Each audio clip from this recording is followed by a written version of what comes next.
Fellow citizens, allow me to address a silent but deadly crisis confronting our nation today. Alcohol and drug abuse has become a clear and present danger to Kenya's health, security, and economic future. 1 in every 6 Kenyans aged between 15 and 65, that is close to 5 million people, are currently using at least one drug or substance of abuse. This is no longer a marginal issue. It is a national emergency. The burden falls heaviest on men and young people.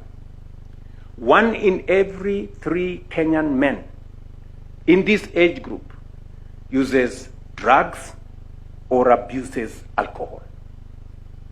Among young adults aged between 25 and 35, our most productive population, 1 in every 5 is affected. Over 1.5 million young Kenyans are being pulled away from opportunity into dependency. Alcohol, and I repeat, alcohol remains the most widely used substance, with more than 3.2 million current users. Initiation often occurs between 16 and 20 years, and in some cases as early as 7 years, exposing children to lifelong harm before even adulthood begins.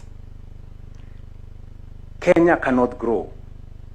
Kenya cannot compete or remain secure when millions are trapped in addiction. This crisis demands decisive national action. Accordingly, going into the new year, the government will confront alcohol and drug abuse as a national development and security emergency, backed by political will, expanded enforcement capacity, and coordinated action across government. We will establish a strengthened anti-narcotics unit within the Directorate of Criminal Investigations with operational capacity comparable to the anti-terrorism police unit. Fully resourced with modern surveillance, intelligence, forensics, financial investigation capabilities, the unit will operate as a permanent multi-agency formation, working closely with the National Authority for the Campaign Against Alcohol and Drug Abuse, NACADA, the National Intelligence Service, border management agencies, county governments, and international partners.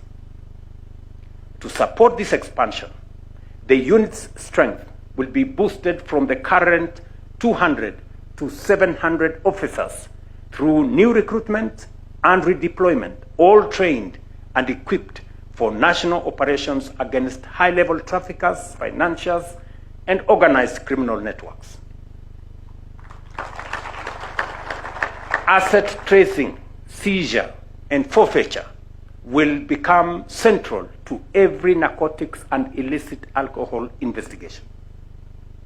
The Asset Recovery Agency will be engaged from the point of seizure, and all assets used or acquired through these activities, including cash, vehicles, land, buildings, and businesses, will be treated as proceeds of crime, promptly frozen, prosecuted, forfeited to the state, and redirected to rehabilitation, prevention, and treatment programs.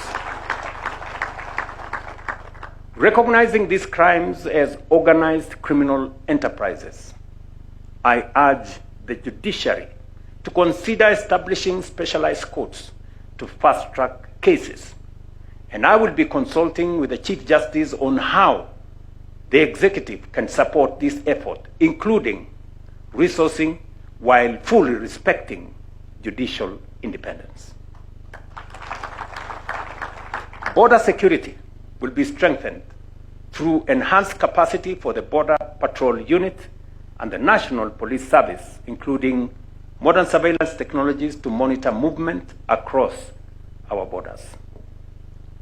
Finally, to safeguard integrity within the security agencies, any government official, including security officers, found culpable of facilitating, protecting, or colluding with drug traffickers or illicit alcohol networks will be prosecuted and dismissed forthwith from service.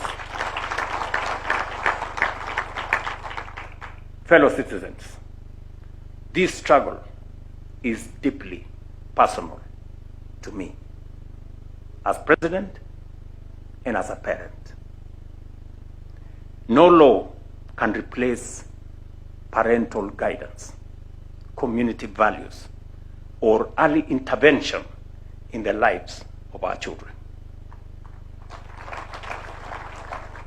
As parents, we must choose to be present in the lives of our children.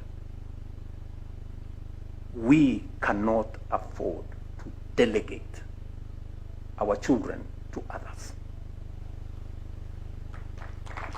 We must guide them, protect them, and intervene early before addiction takes hold.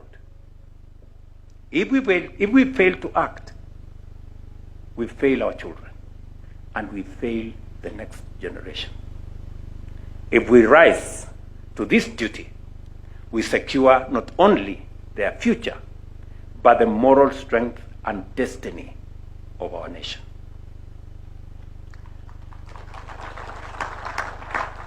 And just as we demand responsibility in our homes, we must demand the same at an even higher standard from those entrusted with leadership in our public life. Leaders must lead from the front. I reiterate that 2026 and the years beyond will usher in a period of accountability. Leadership will not be judged not by promises made, but by performance delivered. Not by the exuberance of youth or the longevity of service, but by results and a proven track record. Those entrusted with the privilege of leadership will be held to account for the service they render and the outcomes they deliver to the people, not for the excuses crafted to mask a poverty of ideas or a lack of ambition. The measure of leadership is impact, and that standard will apply to all. Happy New Year 2026. May God bless you all. May God bless Kenya, and I thank you for your attention. Asanteni sana.